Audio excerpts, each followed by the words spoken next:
വറഹ്മത്തുള്ളാഹി. അൽഹംദുലില്ലാഹി വസ്സലാത്തു വസ്സലാമു അലാ അഷ്റഫി റസൂലില്ലാഹി വഅലാ ആലിഹി ഫായിസീന ബിറളില്ലാഹി അമ്മാ ബഅദ്. പ്രിയമുള്ളവരെ, അള്ളാഹുവിൻ്റെ അപാരമായ അനുഗ്രഹത്താൽ 2026 റമദാൻ മാസത്തിൽ ആദ്യത്തെ ആഴ്ച പൂർത്തീകരിക്കപ്പെട്ടിരിക്കുകയാണ്. ഈ ഒരു ഘട്ടത്തിൽ നമ്മളുടെ ആരാധനാകർമ്മങ്ങൾ എങ്ങനെയൊക്കെയാണ് എന്ന് ഒരാവർത്തി കൂടി വിലയിരുത്തേണ്ട ഒരു സന്ദർഭമെന്നാണ് ഞാൻ വിചാരിക്കുന്നത്. നിങ്ങളുടെ കൂട്ടത്തിലെ പല ആളുകളും ഖുർആൻ മുഴുവൻ പാരായണം ചെയ്യണം എന്ന് പ്രതിജ്ഞ എടുത്തവർ ഈ കൂട്ടത്തിലുണ്ട്. തഹജ്ജുദ് കൺസിസ്റ്റൻ്റായി ഈ റമദാൻ മുഴുവൻ നിർവഹിക്കുമെന്ന് പ്രതിജ്ഞ എടുത്തവരും ഇവിടെയുണ്ട്. അതുപോലെ തന്നെ നിങ്ങൾ ആഗ്രഹിക്കുന്ന ഒരു ജോലി നേടിയെടുക്കാൻ അതിനു വേണ്ടിയുള്ള സ്കിൽസ്, പ്രത്യേകിച്ച് സോഫ്റ്റ് സ്കിൽസ് ഉൾപ്പെടെ ഡെവലപ്പ് ചെയ്യണമെന്ന് അങ്ങേയറ്റം താല്പര്യപ്പെടുന്ന ആളുകളും ഈ കൂട്ടത്തിലുണ്ട്. അപ്പം നമ്മുടെ ആരാധനാ കർമ്മങ്ങൾ ഇതിനൊക്കെ എങ്ങനെയാണ് യഥാർത്ഥത്തിൽ ഉപകാരപ്പെടുന്നത് എന്ന് നമ്മൾ ആലോചിക്കണം. ഹിജ്റ 15-ാം വർഷം അബൂബക്കർ സിദ്ദീഖ് റളിയല്ലാഹു അൻഹുവിന്റെ കാലഘട്ടത്തിൽ ഖാലിദ് ബിൻ വലീദ് റളിയല്ലാഹു അൻഹുവിന്റെ നേതൃത്വത്തിൽ നടന്ന ഒരു പോരാട്ടമാണ് യർമൂക്ക് എന്ന് പറയുന്നത്. അന്ന് മുസ്ലിം സമുദായം വളരെ ന്യൂനപക്ഷമായ ആളുകളായിരുന്നു. അത്ര വിഭവങ്ങളൊന്നും ഇല്ലാത്ത, സാമ്പത്തികമായും യുദ്ധത്തിൻ്റെ സാമഗ്രികളായിട്ടും വളരെ കുറഞ്ഞ ബലമുള്ള ഒരു സംഘം ഇസ്ലാമിൻ്റെ ശത്രുക്കളെ അതിജീവിച്ച് മുന്നോട്ട് പോയപ്പോൾ അന്ന് റോമാ സാമ്രാജ്യത്തിലെ ഒരു ചർച്ച നടന്നു. മാഹാൻ എന്നാണ് അവിടുത്തെ സേനാനായകന്റെ പേര്. ആ മാഹാൻ ഒരു മീറ്റിംഗ് വിളിച്ചു. ഇതുപോലെ ഇരുത്തി എല്ലാ സൈന്യത്തിലുള്ള ആളുകളെയും ഒരുമിച്ചിരുത്തിയിട്ടൊരു ചോദ്യം ചോദിച്ചു. നമ്മളുടെ കയ്യിൽ അവരെക്കാൾ കൂടുതൽ ശക്തിയുണ്ട്, ആൾബലമുണ്ട്, സമ്പത്തുണ്ട്, യുദ്ധസാമഗ്രികളുണ്ട്, എന്നിട്ടും എന്തേ നമുക്കിപ്പോഴും പരാജയപ്പെട്ടുകൊണ്ടിരിക്കുന്നത് എന്നാണ് അദ്ദേഹത്തിന്റെ ചോദ്യം. അങ്ങനെ അതിനെ അന്വേഷിക്കാൻ വേണ്ടി അക്കൂട്ടത്തിൽ ഒരാളെ പ്രത്യേകമായി മുസ്ലിം സമുദായത്തിന്റെ അകത്തേക്ക് ഒരു ചാരപ്രവർത്തനത്തിന് വേണ്ടി ആളെ അയച്ചു. 1 മാസക്കാലം ആ വ്യക്തി ഒരു മുസ്ലിമായി കൊണ്ട് എന്ന രീതിയിൽ സ്വഹാബികളുടെ ഇടയിലൂടെ ജീവിച്ചു. 1 മാസം കഴിഞ്ഞ് അദ്ദേഹം ഇതുപോലെ റിപ്പോർട്ട് സബ്മിറ്റ് ചെയ്തു. അദ്ദേഹം വന്നിട്ട് പറയുന്ന വാക്കിങ്ങനെയായിരുന്നു: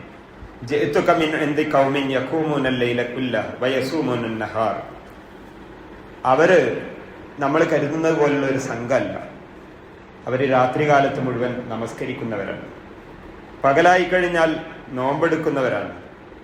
റുഹ്ബാനും ബില്ലയിൽ വഫുറസാനും ഫിന്നഹാർ, രാത്രികാലത്ത് പാതിരിമാല പോലെ അള്ളാഹുവിന്റെ മുമ്പിൽ മാത്രം പ്രാർത്ഥിച്ച് അങ്ങേയറ്റം തവക്കുല് ചെയ്യുന്ന ഒരു വിഭാഗം. പകൽ സമയത്ത് പടക്കളത്തിലെ കുതിരകളെ പോലെ പോരാടുന്നവരാണ്. അവരെ എങ്ങനെയാണ് നമുക്ക് അതിജയിക്കാൻ കഴിയുക? അവർ ധാർമ്മിക വിശുദ്ധിയുള്ളവരാണ്. അവർ ആരാധനകളിൽ അള്ളാഹുവിനെ പൂർണ്ണമായും സമർപ്പിച്ചു കൊണ്ടുപോകുന്നവരാണ്. ഈ ഒരു ഘട്ടത്തിൽ എങ്ങനെയാണ് നമുക്ക് അവരെ അതിജയിക്കാൻ കഴിയുക എന്നാണ് ചോദിക്കുന്നത്. പ്രിയമുള്ളവരെ, നമ്മളും നിർവഹിച്ചു കൊണ്ടിരിക്കുന്ന നോമ്പും നമ്മുടെ നമസ്കാരവും നമ്മുടെ പ്രാർത്ഥനകളും യഥാർത്ഥത്തിൽ നമ്മളെ എപ്പോഴും വിജയത്തിലേക്ക് കൊണ്ടുപോകേണ്ടതാണ്. ആ രീതിയിലായിരിക്കണം നമ്മളുടെ എല്ലാവരുടെയും പ്രവർത്തനങ്ങൾ ഉണ്ടാവേണ്ടത്. അള്ളാഹുവിന്റെ വിശുദ്ധ ഖുർആനിൽ ഒരു അധ്യായം, അതിന്റെ പേര് തന്നെ ഫത്ഹ് എന്നാണ്, വിജയം എന്നാണ് അദ്ദേഹത്തിന്റെ പേര്. അതിന്റെ അവസാനത്തെ ഒരു സൂറത്തുണ്ട്. അത് നിങ്ങൾ ഈ റമദാനിൽ ഒരു പ്രാവശ്യമെങ്കിലും പാരായണം ചെയ്യണം. മുഹമ്മദുൻ റസൂലുള്ളാഹി വല്ലദീന മഅഹു വശിദ്ദാഉ അലൽ കുഫാർ എന്ന് പറയുന്ന ആ ആയത്തിൽ മുസ്ലിം സമുദായം ആരാധനകളിൽ മുഴുകിക്കഴിഞ്ഞാൽ അവർക്ക് കിട്ടാൻ പോകുന്ന അനുഗ്രഹങ്ങളെ കുറിച്ച് പറയുന്നുണ്ട്. സീമാഹും ഫീ വുജൂഹിഹിം മിൻ അസരി സുജൂദ്, അവരുടെ മുഖം പ്രകാശിതമാവുക. എങ്ങനെ? സുജൂദിനാൽ.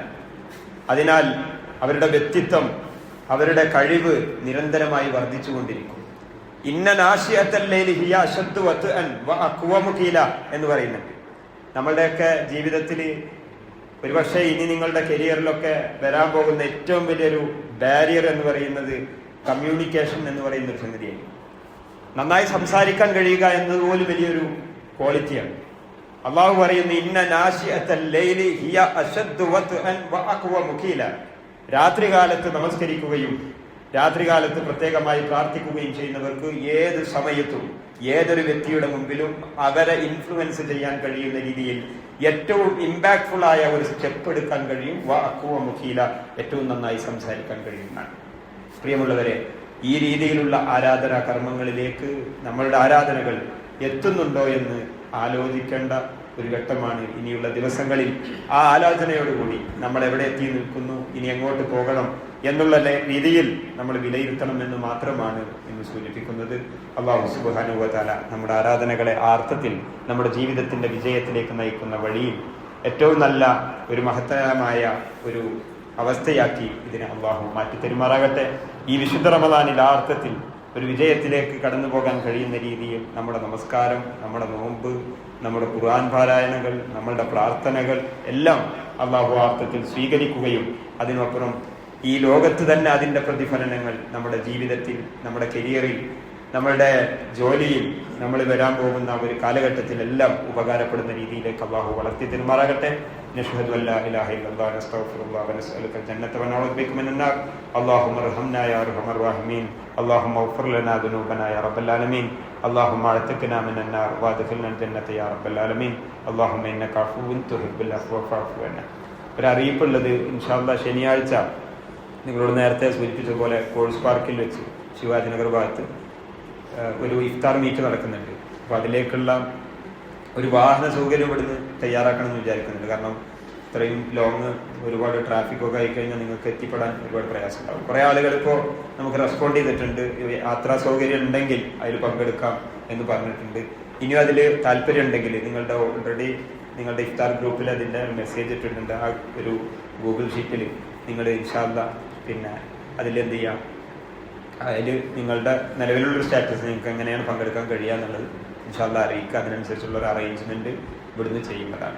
മറ്റൊരു കാര്യം സൂചിപ്പിക്കാനുള്ളത്, ഇതിൽ ആർക്കെങ്കിലും പിന്നെ ഇതൊരു ചെറിയൊരു സദസ്സാണ്, നിങ്ങൾക്ക് കിട്ടുന്ന ഏറ്റവും വലിയൊരു അവസരം കൂടിയാണ്. അപ്പോൾ നിങ്ങൾക്ക് ഇവിടെ വന്ന് സംസാരിക്കാൻ കഴിയുന്ന അല്ലെങ്കിൽ താല്പര്യമുള്ള കുറച്ച് ആൾക്കാർ ഇതിലുണ്ട് എന്നാണ് ഞാൻ മനസ്സിലാക്കുന്നത്.